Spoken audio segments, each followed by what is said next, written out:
మరి ఇంతమంది మరి ఎవరి ఓట్లు ఎక్కడెక్కడ ఉన్నాయి? వాళ్ళు బొంబాయిలో ఉంచుకుంటారా, బీదర్లో ఉంచుకుంటారా, పటాన్చెర్లు ఉంచుకుంటారా, హైదరాబాద్లో ఉంచుకుంటారా, మరి ఎక్కడ ఉంచుకుంటారు అనేది వాళ్ళతో మాట్లాడి వీలైనంత మందిని తిరిగి మళ్ళీ మన నారాయణ ఖేడ్లోనే ఓట్లు నమోదు చేసుకునేటట్టు నారాయణ ఖేడ్ బిడ్డలందరినీ కూడా మనం ఓటు నమోదు ప్రక్రియలో భాగస్వామ్యం చేయాలని చెప్పి నేను ఈ సందర్భంగా మీకు పిలుపునిస్తా ఉన్నా.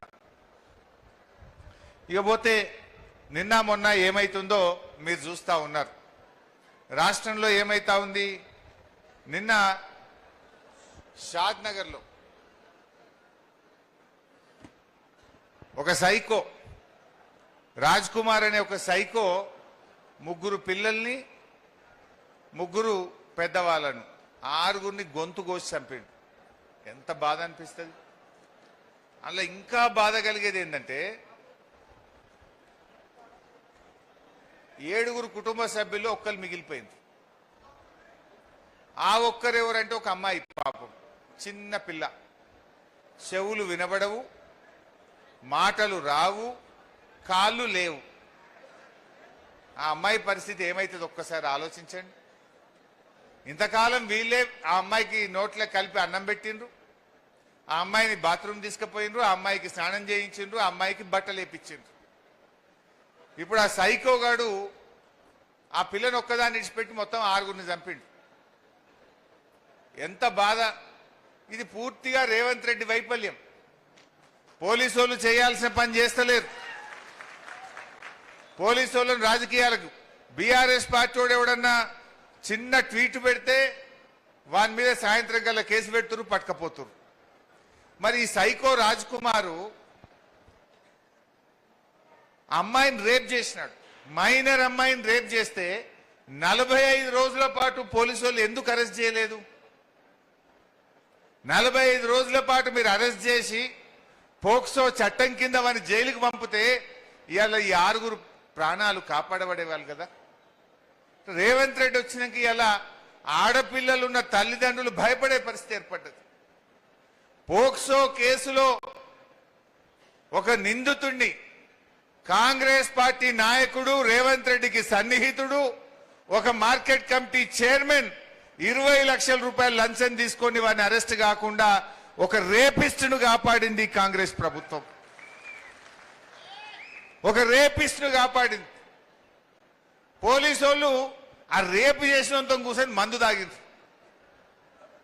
పోలీసు వాళ్ళు వాడిని అరెస్ట్ చేయకుండా 45 రోజులు టైం ఇస్తే వాడు కోర్టుకు పోయి బెయిల్ తెచ్చుకున్నాడు. 20 లక్షలు ఖర్చు పెట్టిండు. వచ్చి ఆయనతో 6గురిని ఊచకొత్త కోసిండు. నిన్న ఒక ఆయన రేవంత్ రెడ్డి గారిని ఆంధ్రప్రదేశ్లో వెనకైన పేపర్ బాయి పేపర్లు ఎత్తుండే, గోడల మీద పెయింటింగ్ రాతలు రాస్తుండే రేవంత్ రెడ్డి అని అన్నాడట. అది ఉన్నదే అన్నాడు, నిజమే అన్నాడు. గోడల మీద రాతలు రాస్తోడిన పెయింటర్. అరే నేను ముఖ్యమంత్రిని, నన్ను పెయింటర్ అంటే వాడిని పోలీసు వాళ్ళు పోయి పట్టుకొచ్చి లోపలేసి పారేస్తారు. మా గీత ఏదో పోస్ట్ పెట్టి గీతమ్మ మీద కూడా పోలీస్ స్టేషన్లో కేసు పెట్టారు. నల్లబాలు అని పటాన్చెర్లు ఉంటాడు. ఓ చిన్నగా రేవంత్ రెడ్డి తప్పు చేసిండు అని ఒక ట్వీట్ చేస్తే వాడిని పట్టుకపోయి పాపం జైల్లో పెట్టిండ్రు. మరి రేపు చేసిన మాత్రం మంద అవుతురు పోలీసు వాళ్ళు కూర్చొని. ఇది రేవంత్ పాలన. అంటే మహిళల పట్ల, సైకోల పట్ల ఈ ప్రభుత్వం ఎంత ఉదాసీనంగా ఉందో మనం ఇలా అర్థం చేసుకోవాల్సిన అవసరం ఉంది. సెటిల్మెంట్లు పోలీసు వాళ్ళు దేనికి వాడుకుంటున్నారు? ల్యాండ్ సెటిల్మెంట్లు. ఇందాక రాంగ భూపాల్ రెడ్డి అంటుండే మా దగ్గర కూడా నారాయణఖేడ్లో సెటిల్మెంట్లు బాగా అయిపోయినాయి అన్న. ఒకటే పోలీసు వాళ్ళు ఓవుడు, మామూలు వసూలు చేసుడట. సెటిల్మెంట్లు పెరిగిపోయినాయి. పోలీస్ వ్యవస్థను రాజకీయ కేంద్రంగా, సెటిల్మెంట్ల అడ్డాగా, ల్యాండ్ డీళ్ల కోసం వాడడం వల్ల ఇలాంటి సైకోలు ఇలా పెట్టేయకపోతా ఉన్నారు. ఇవాళటి వరకు రేవంత్ రెడ్డి ఒక్క మాట మాట్లాడలే ఆ సైకో మీద.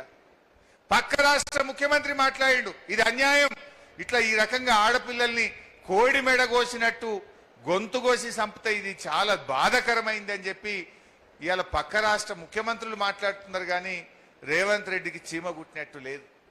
అంటే పాలన గాలికి వదిలేసినటువంటి పరిస్థితి. ఇది ఇట్లా ఉన్నది.